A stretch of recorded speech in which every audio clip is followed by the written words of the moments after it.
रचना अंकित की शादी तय हुई थी। शादी की तैयारियां भी शुरू हो गई थी। रचना और अंकित ज़्यादातर खरीदारी साथ में कर रहे थे। जैसे जैसे दिन बीत रहा था, शादी का दिन नज़दीक आ रहा था। दोनों परिवारों में खुशी का माहौल था, क्योंकि रचना घर की पहली बेटी थी और अंकित के परिवार में भी उसके भाई बहनों में खुशी का माहौल था और सारे लोग उसी की शादी का इंतज़ार कर रहे थे और शादी का दिन भी आ चुका था। दोनों की धूमधाम से शादी हुई और रचना बहू बनकर अपने ससुराल आ गई। अगले दिन सुबह के 6 बज चुके थे, लेकिन रचना से बिस्तर से उठा नहीं जा रहा था। पीरियड्स के चलते कमर और पेट में बहुत दर्द हो रहा था। रचना को किशोर अवस्था में ही पीरियड्स के वक्त बहुत तकलीफ़ होती थी। शादी से पहले कुछ महीनों तक उसने इसके लिए डॉक्टर की सलाह पर दवाइयाँ भी खाई थी, लेकिन शादी की आपाधापी में कुछ दिनों से दवाइयाँ छूट गई थी और दोबारा वो डॉक्टर के पास भी नहीं जा पाई। दर्द बहुत था, लेकिन चिंता में नींद भी नहीं आ रही थी कि बाहर सास ससुर क्या सोचेंगे। अब भी तो वो इस घर में नई नई है, इसीलिए क्या पता उसकी तकलीफ़ को कोई समझे या नहीं। रसोई में बर्तनों की आवाज़ें भी आने लगी थी। शायद रचना की सास अनीता जी चाय बना रही थी। रचना ने अपने पति अंकित को जगाते हुए कहा, अंकित, मेरे पेट में बहुत दर्द हो रहा है, प्लीज़ किचन से मेरे लिए थोड़ी गर्म चाय ला दो ना, शायद उससे थोड़ा दर्द आराम मिल जाए। अंकित अनमने मन से उठा और रसोई में चला गया। माँ, आपने चाय बनाई है तो एक कप चाय रचना के लिए भी दे दो, पता नहीं उसके पेट में शायद दर्द हो रहा है।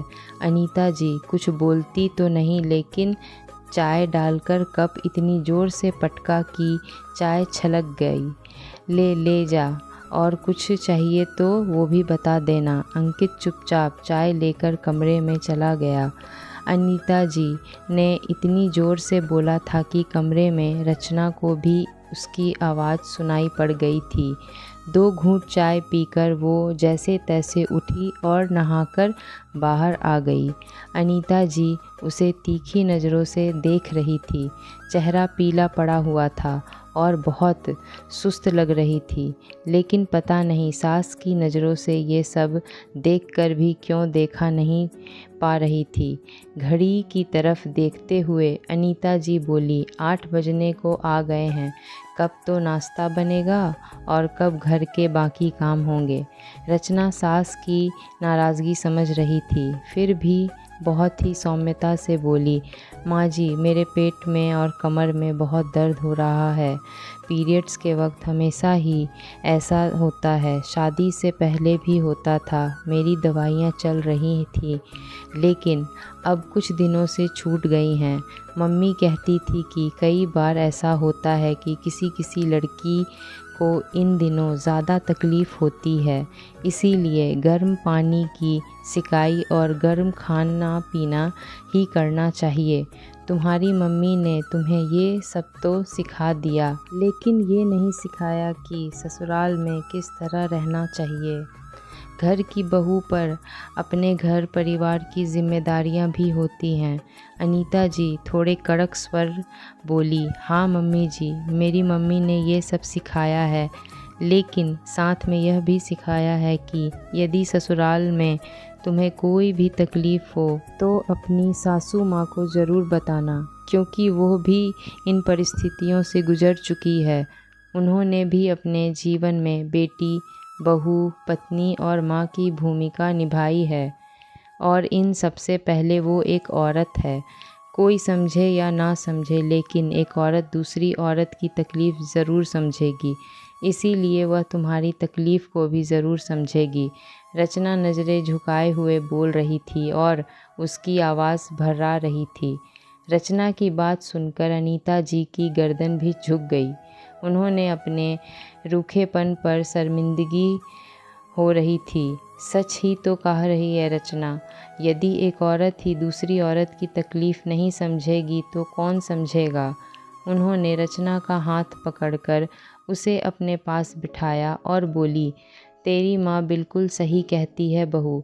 मैं ही भूल गई थी कि बहू को भी सच में तकलीफ़ हो सकती है। तू आराम कर और घर के कामों की चिंता मत कर। तेरे आने से पहले भी तो इस घर में काम होता था, तो अब भी हो जाएगा। और हाँ, कल हम डॉक्टर के पास जाएंगे और तुम्हारा ट्रीटमेंट भी करवाएंगे। सास का स्नेहिल स्पर्श पाकर रचना की पलकें खुशी से भर आईं। दोस्तों, यह सच है कि यदि परिवार की औरतें एक दूसरे की भावनाओं और तकलीफ़ों को समझकर एक दूसरे को सपोर्ट करें तो उनकी आधी तकलीफ़ें खुद ही कम हो जाएंगी। बहू की तकलीफ़ समझने वाला ससुराल में कोई नहीं होता है। बहू की तबीयत खराब भी हो तो उसे यह कहा जाता है कि वह नाटक कर रही है।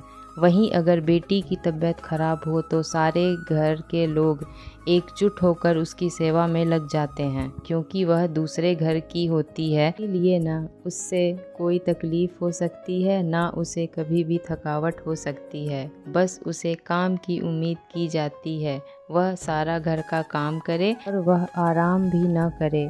अगर सारी सासें यह समझने की बहू भी इंसान है और उसे भी तकलीफ़ हो सकती है, और जब बहू बीमार हो तो उसके कामों में हाथ बटा दे तो वह घर खुशहाल हो जाता है। दोस्तों, अगर आपको मेरी कहानी अच्छी लगी तो मेरे चैनल को सब्सक्राइब करना ना भूलें। धन्यवाद।